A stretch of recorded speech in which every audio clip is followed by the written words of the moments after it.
What's up, guys? It's Mick. This is an Ascension first room attempt for the... we were going for 25 plus, but we ended up dying at 23. I still think it's an amazing gameplay. There was so many close calls. It's a two-player, and I mean, just look at this, just barely jumping through. Every time you take a hit, that is very risky considering you never have Juggernog. So taking one hit, that's so close to just the game ending, especially when a teammate's down and you take a hit. That's a very, very close call, so just keep that in mind.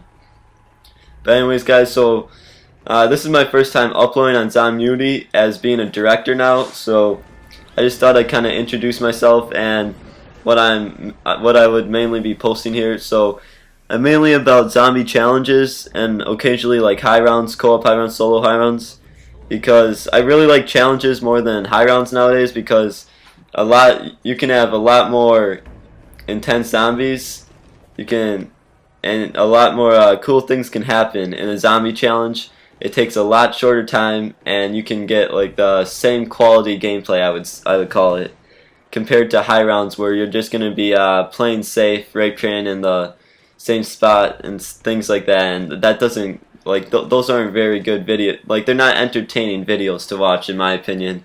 That's why you'll never see me upload like a round one. I'll never upload like any background gameplay low rounds. I just don't do that, even if it's a commentary. I'll always have some, I'm mainly about having entertaining gameplay to watch, and sometimes I'll do tutorials, things like that, when the map packs are released. I also like doing the Easter egg. But yeah, so I'm pretty excited for DLC 3, and there is something I wanted to mention about it. So in DLC, so far, Treyarch's been releasing, with each map, they've been releasing one new perk and bringing back one old perk from Black Ops 1. Besides, obviously, the original 4, Jug, Speed Cola, Double Tap, and Quick Revive. But for example, Transit, the new perk was Tombstone, a resurrection perk like Who's Who, and the old perk is Stamina. And then in Die Rise, the new perk was Who's Who, which kind of replaced Tombstone. It had the same concept idea, a resurrection perk kind of thing. And the old perk was Mule Kick, not my favorite because it costs so much money. And with the reason I don't like Mule Kick is because you can't double tap Y, and I don't know. It's a small complaint, but I know I just don't usually buy Mule Kick. I'd stick to the original 4.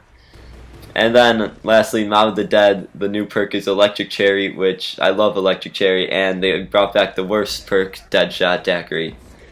So this means that either in DLC 3 or DLC 4, they gotta bring back PhD. Now, the only reason why I could think that they wouldn't do it is if they're trying to troll us and say, we've had PhD on the other maps already, because technically it's been visible on Die Rise and Mob of the Dead, but not buyable.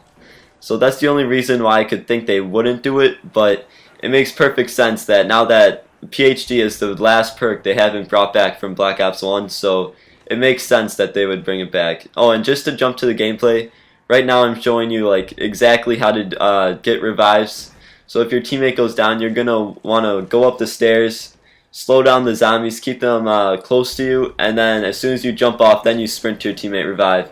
I barely get through that gap right there, so that was a pretty close call right there. But anyway, so PhD's got to either be coming back DLC 3, DLC 4. It only makes sense to have it like that. And they might, this is what I would think they do. They'll bring it back DLC 3 for Buried, and then DLC 4 will feature 2 new perks, because that would make sense, so they have 8 perks on every map. So I just thought that's a good thing to know or anything. And also the Ray Gun Mark II, that thing looks beast. From the trailer, it seemed as if it didn't have any splash damage, so that could mean PhD, or it could just mean that the ray gun is better than the old ray gun, and so it didn't have any splash damage. I don't know. So yeah, anyway, so you'll be seeing challenges from me. I like first room challenges, any other camping challenges. Camping challenges are awesome, by the way. If you guys have never camped somewhere where you wouldn't normally camp, it's a lot of fun. That's how you if you want to play a nice, fun game of zombies, just do that. It's amazing on any Black Ops 1 map. By the way, I do like Black Ops 1 better than Black Ops 2, but I'll be posting a lot more Black Ops 2. And look at that slow-mo. I barely get through that gap, and I 180 jump and look at the horde as I play a little hopscotch and sprint jump 2 times in a row. And then I gotta get the revive. So yeah, but anyways, for the release of DLC 3, I'll be staying up all night. I'll be getting Vengeance as soon as it comes out. Usually comes out around 4 o'clock to 4:30. And then I'll be I'll be going for the Easter egg first. First things first, you gotta go Easter egg hunting. I mean, that's so much fun to do in zombies, especially when people haven't already figured out the Easter egg. Those first couple of days is just the best to play to go Easter egg hunting. So I'll be trying to solve the Easter egg with Zomuity and some of my other friends, and then I'll be going for either a co-op high round, solo high round, just because those people that get those first co-op and solo high round strategies up first, they get a bunch of views for doing that. So I mean, if you can do it, just I might as well do it. And right there, if you ever get caught behind those pipes, you'll usually have to sacrifice one of your players so the other guy can get out untouched. So just keep that in mind. And usually it's play on, so he. And this the spinning thing that goes, I don't even know what that's called. Probably Dr. Yenna knows what that's called.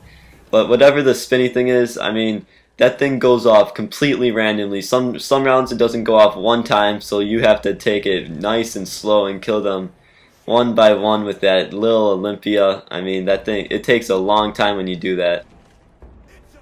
And right here, this is probably my luckiest escape all game, because this zombie is perfectly blocking my way. He's in the perfect position, but I'm like, zombie, bow down to me! And he stumbles on the ground and just respects me and gets out of my way. So yeah, I thought that was a really close call, especially when you play it back in slow-mo. I could have died right there. But anyways, as I was saying, the spinning thing, it's completely random, so these things don't go fast whatsoever. I mean, this game took an hour and a half, but I mean, it could range from an hour if you get lucky, or even 2 hours. And that's like only around 23, 25. But anyways, guys, that's it for the commentary and gameplay. And this is actually how we die. So, see you guys later. More challenges and zombie uploads this week. And adios.